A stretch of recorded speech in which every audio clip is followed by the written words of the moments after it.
Shalom semuanya. Alkitab berkata, Yesus mati karena dosa-dosa kita. Dia dikuburkan, tetapi pada hari yang ketiga dia dibangkitkan.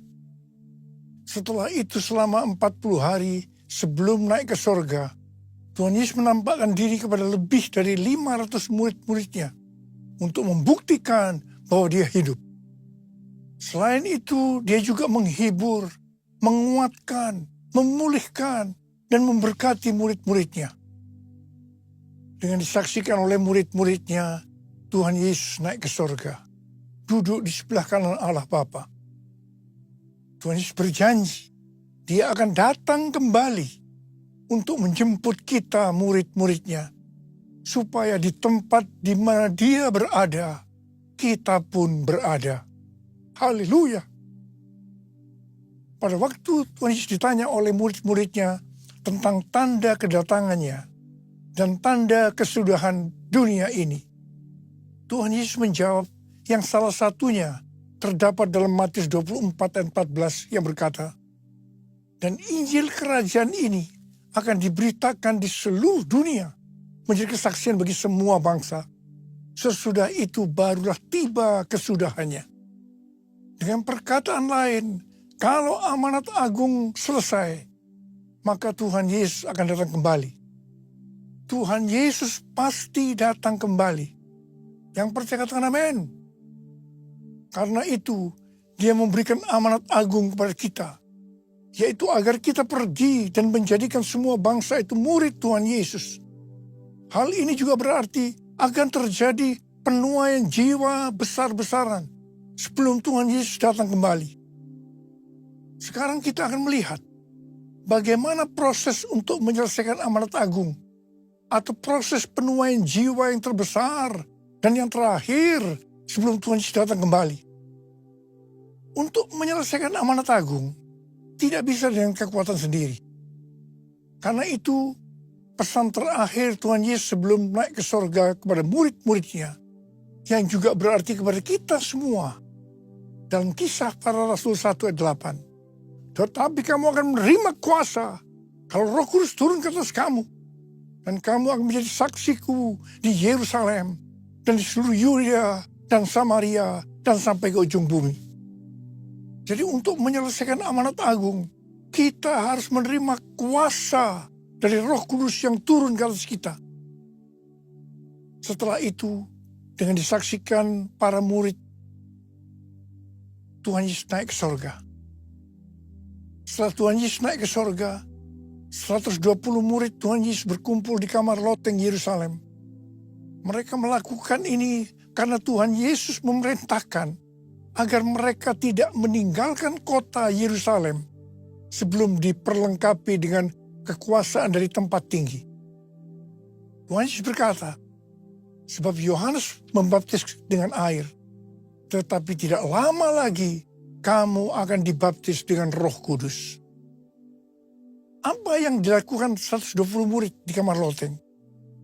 Alkitab berkata bahwa mereka semua bertekun dengan sehati dalam doa bersama-sama.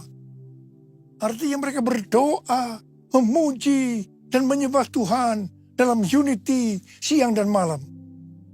Ini adalah prinsip restorasi Pondok Daud. Ini adalah prinsip menara doa.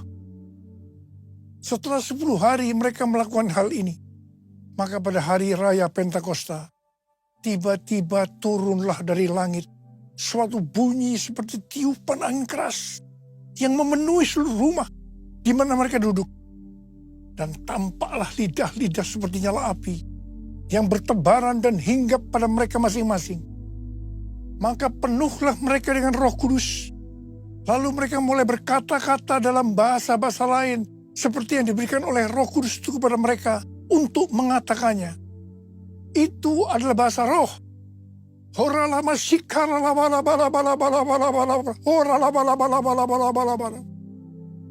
Jadi, tanda awal orang yang dibaptis dengan Roh Kudus adalah mereka akan berbahasa roh.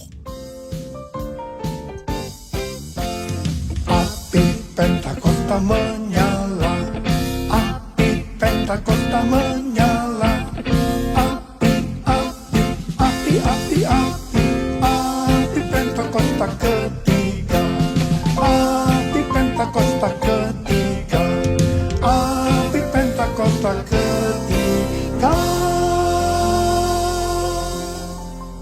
Apa yang terjadi setelah murid-murid Tuhan Yesus dipenuhi dengan Roh Kudus?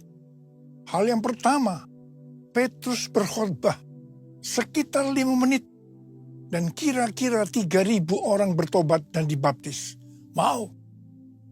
Petrus berkhotbah dengan kuasa Roh Kudus. Pada zaman itu populasi penduduk dunia sekitar 255 juta orang. Sekarang penduduk dunia sekitar 8 miliar. Jadi 3.000 orang yang bertobat dan dibaptis pada waktu itu setara dengan sekitar 94.000 orang pada saat ini.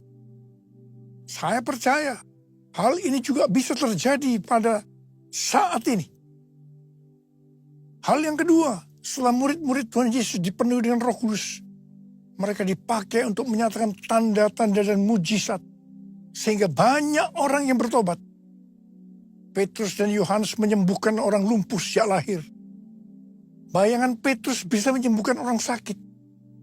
Sapu tangan atau kain yang pernah dipakai Paulus, jika diletakkan pada orang sakit atau dirasuk setan, maka orang itu akan sembuh. Dalam Markus 16 ayat 15 sampai dengan 18, Tuhan Yesus berkata, bahwa kalau kita pergi untuk memberitakan Injil, maka tanda-tanda dan mujizat akan menyertai kita. Sejak tahun 2006, saya diperintahkan oleh Tuhan untuk mengadakan kebaktian kesembuhan ilahi. Selama 13 tahun, saya sudah mengadakan 318 kali kebaktian kesembuhan ilahi. Setiap kali berkhotbah, saya pasti memberitakan Injil. Tanda-tanda dan mujizat terjadi. Saya diizinkan Tuhan untuk melihat, dan murid Tuhan Yesus, mereka bertekun dalam pengajaran. Mazmur 119 ayat 105 berkata, firman-Mu itu pelita bagi kakiku dan terang bagi jalanku. Kalau kita suka membaca Alkitab, itu akan menuntun jalan hidup kita, akan membuat orang lain bertobat. Yang kedua, perubahan cara hidup yang membuat banyak orang bertobat adalah mereka selalu berkumpul, memecahkan roti dan berdoa. Ini bisa diartikan mereka hidup dalam unity dan suka berdoa. Hari-hari ini saya melihat melalui menara doa bahwa ada doa, pujian, dan penyembahan dalam unity siang dan malam. Saya percaya kalau Tuhan sudah berikan kepada kita beban untuk berdoa seperti ini, maka ini merupakan tanda bahwa Pentakosta ketiga yang dahsyat akan turut dan terjadi penuaian jiwa yang terbesar dan yang terakhir sebelum Tuhan Yesus datang kembali. Sehingga tidak ada yang berkekurangan. Hari-hari ini Tuhan Yesus mengendaki agar kita suka memberi. Alkitab berkata, adalah lebih berbahagia memberi daripada menerima. Lukas 6 ayat 38 berkata, berilah dan kamu akan diberi. Suatu takaran yang baik, yang dipadatkan, yang digoncang, dan yang tumpah keluar. Yang keempat, tulus hati sambil memuji Allah. Hidup dengan tulus hati artinya hidup sebagai orang yang berintegritas. Jadi, perubahan-perubahan yang terjadi dalam. Yang kedua, mereka suka berdoa dan hidup dalam unity dan bergembira, tulus hati, atau hidup berintegritas. Dikatakan bahwa mereka disukai semua orang, dan tiap-tiap hari jumlah orang yang diselamatkan bertambah. Haleluya! Curahkanlah kuasa-Mu Tuhan, mujizat terjadi di tempat ini. Curahkanlah kuasa-Mu Tuhan, mujizat terjadi sekarang ini. Mujizat terjadi sekarang ini. Mujizat terjadi sekarang ini. Saya percaya Mereka menganggap bahwa pola penuaian jiwa hanya seperti itu. Mereka sebagai orang-orang percaya hidup dalam zona nyaman. Mereka biasa berkumpul dalam unity sambil membaca Alkitab, berdoa, dan memuji Tuhan dengan sukacita. Tidak ada yang berkekurangan. Wow, siapa yang tidak mau menjadi orang Kristen? Tapi ternyata, supaya penuaian jiwa bertambah besar, Tuhan izinkan proses berikutnya terjadi, yaitu aniaya menimpa jemaat di Yerusalem. Selain rasul-rasul, maka mereka harus lari meninggalkan Yerusalem. Mereka pergi ke Yudea dan Samaria sambil memberitakan Injil. Jadi, kalau tadinya penuaian jiwa hanya terjadi di Yerusalem saja, sekarang mereka menyebar ke seluruh Yudea dan Samaria, dan pola penuaian jiwa yang seperti ini masih terjadi sampai hari ini. Catatan sejarah gereja selama berabad-abad menunjukkan bahwa semakin gereja ditekan, justru Injil semakin menyebar dan diberitakan kemana-mana.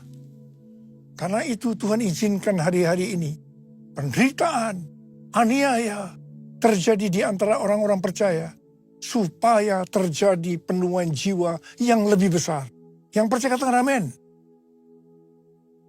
Kita sekarang berada di tahun 2025. Tahun yang sukar, sulit, peperangan, bencana alam, ketidakpastian, krisis ekonomi yang semakin intens.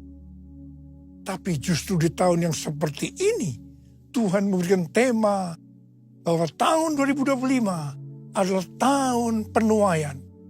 Tahun penuaian jiwa.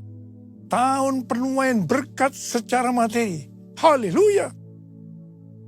Saya percaya untuk penuaian jiwa yang besar perlu goncangan yang besar.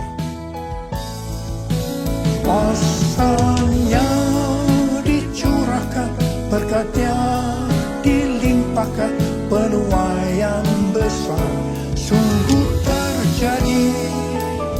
Segala bangsa akan datang menyembah Yesus Tuhan, kemuliaan Tuhan telah turun. Kemuliaan Tuhan telah turun. Kemuliaan Tuhan telah turun. Ternyata pola penuaian yang terjadi di atas belum menyelesaikan rencana Tuhan.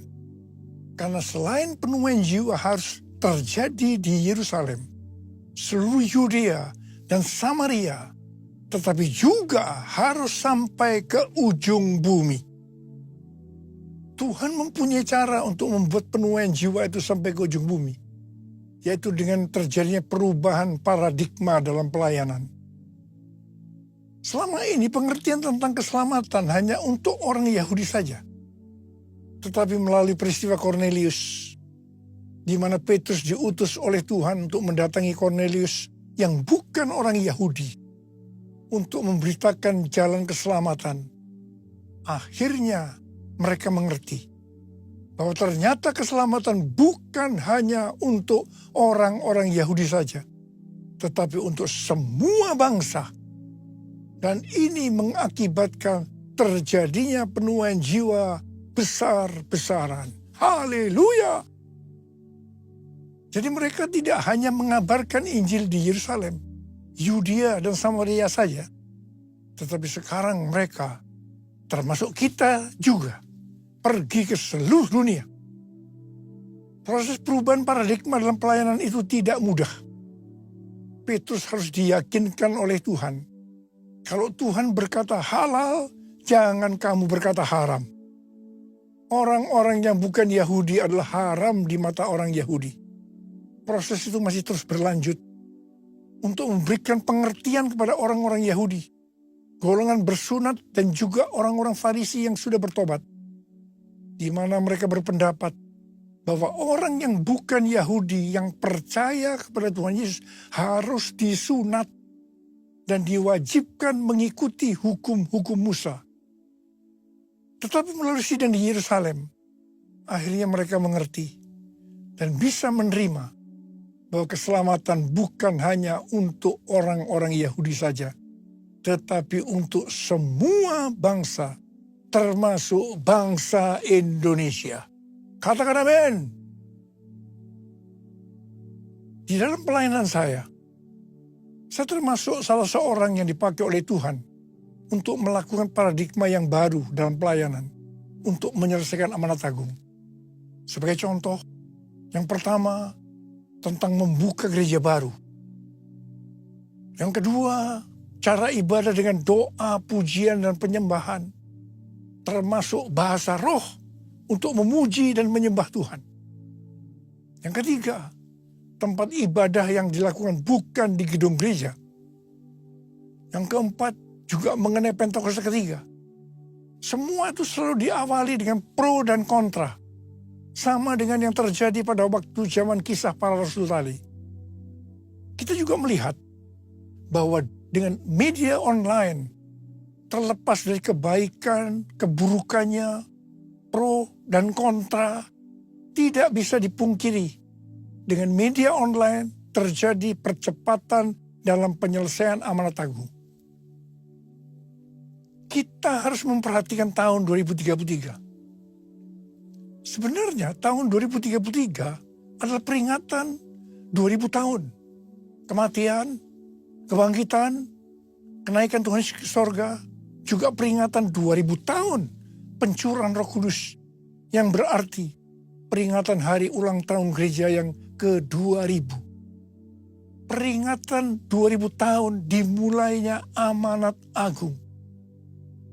Tetapi hari-hari ini banyak organisasi-organisasi Kristen, aliran-aliran kekristenan yang mendapatkan hal yang sama, yaitu target untuk menyelesaikan amanat agung adalah tahun 2033.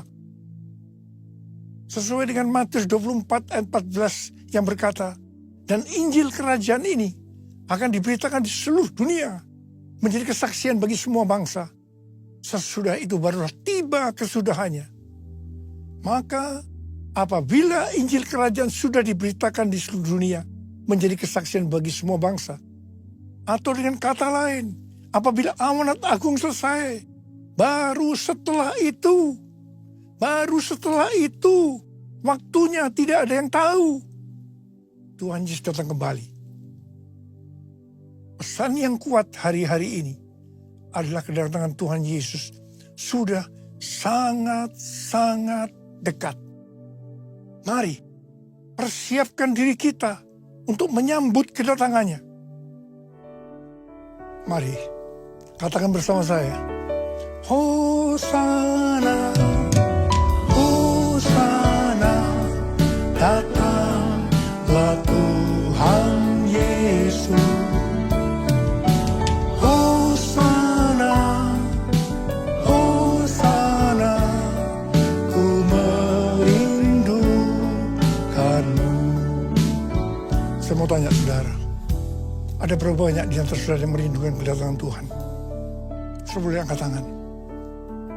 Saudara, saya percaya orang yang merindukan kedatangan Tuhan, hidupnya tidak akan sama dengan sebelumnya. Dia akan sungguh-sungguh, dia akan hidup lebih intim dengan Tuhan. Dan ini yang dikehendaki oleh Tuhan hari-hari ini. Kita harus seperti yang berdoa, dan tiap hari berdoa. Saya lakukan juga, Maranatha, datanglah Tuhan Yesus. Maranatha, datanglah Tuhan Yesus. Angkat tangan kita, katakan sekali lagi, Hosana, Hosana, datanglah Tuhan Yesus. Hosana, Hosana, ku merindukanmu, ku merindukanmu, ku merindukanmu.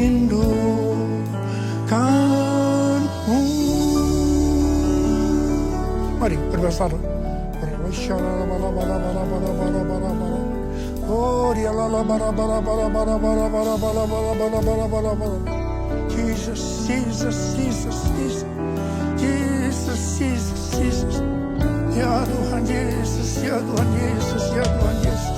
Kurala bala bala bala bala bala bala bala. Berkati anak-anakmu semua Tuhan.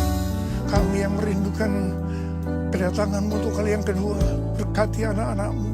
Tuhan terima kasih, terima kasih, terima kasih buat hari-hari ini. Urapi kami, curahkan pengurapan-Mu, berikan kami kuasa untuk menyelesaikan amanat, kuasa untuk menikmati berkat secara materi. Dalam nama Yesus, haleluya, amin.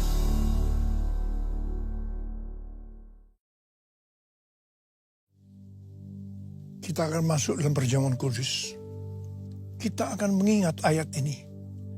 Sebab setiap kali kamu makan roti ini dan minum cawan ini, kamu memberitakan kematian Tuhan sampai Ia datang. Perjamuan kudus adalah perjamuan Tuhan Yesus sendiri. Setiap kali kita masuk ke dalam perjamuan kudus, Tuhan Yesus selalu berkata, biarlah ini menjadi peringatan akan aku. Karena itu mari, arahkan hati kita kepada kebaikan Tuhan. Supaya kita lebih mengasihi Tuhan Yesus. Kita lebih mengasihi satu dengan yang lain. Mari tundukkan kepala. Bapa, terima kasih. Bapa, terima kasih. Engkau mengasihi kami semua. Bapa, siapakah kami ini? Sehingga Engkau memberkati luar biasa. Kau jadikan kami sebagai anak-anak-Mu ya Tuhan. Tuhan terima kasih, Tuhan terima kasih, Tuhan terima kasih. Kau tuntun, kau bela, kau lindungi, untuk kau tegur juga kalau kami salah. Itu Engkau ya Aba, itu Engkau ya Aba. Bapa, hari-hari Engkau mengingatkan kami tentang kedatangan-Mu.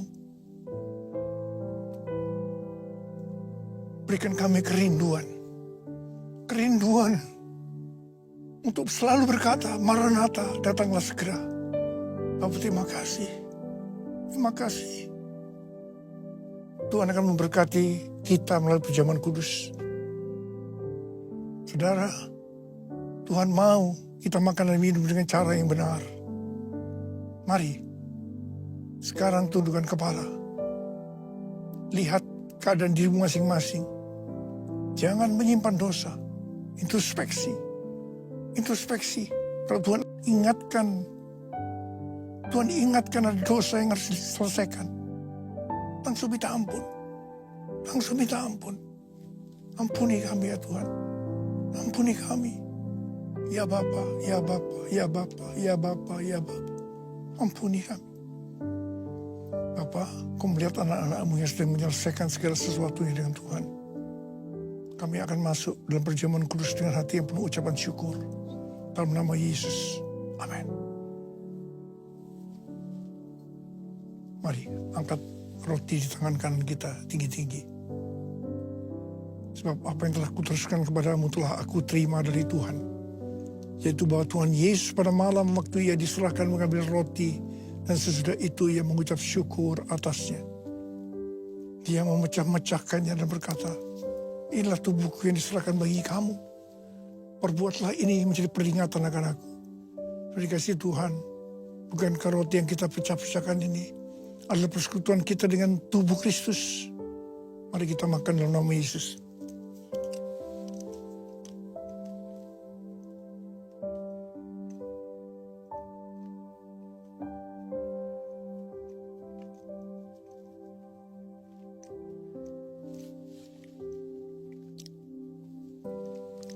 Angkat cawan di tangan kanan kita tinggi-tinggi. Demikian juga yang mengambil cawan sesudah makan lalu berkata, cawan ini adalah perjanjian baru yang dimeteraikan oleh darahku.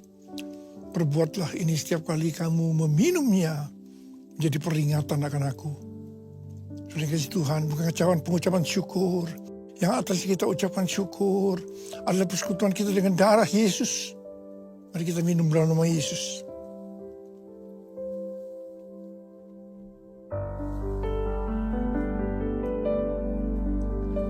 ucapkan syukur dan terima kasih. Dengan suara, jangan diam. Tuhan terima kasih. Tuhan terima kasih. Terima kasih ya Tuhan, terima kasih.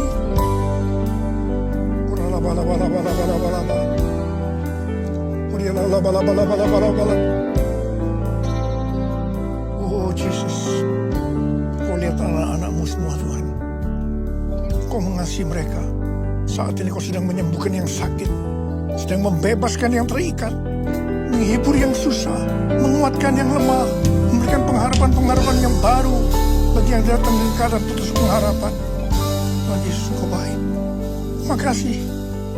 Terima kasih Yesusku. Terima kasih Yesusku. Puji syukur hanya bagi Tuhanku. Terima kasih Yesusku. Terima kasih Yesusku. Puji syukur hanya bagi Tuhanku. Terima kasih Yesusku. Terima kasih Yesusku.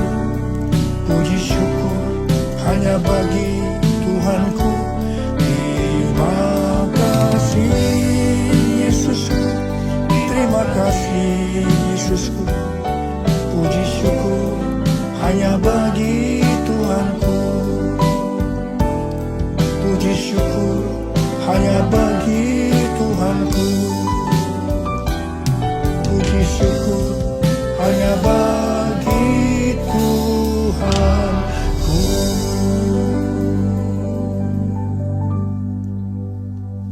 Mari angkat tangan saudara, terimalah berkat Tuhan.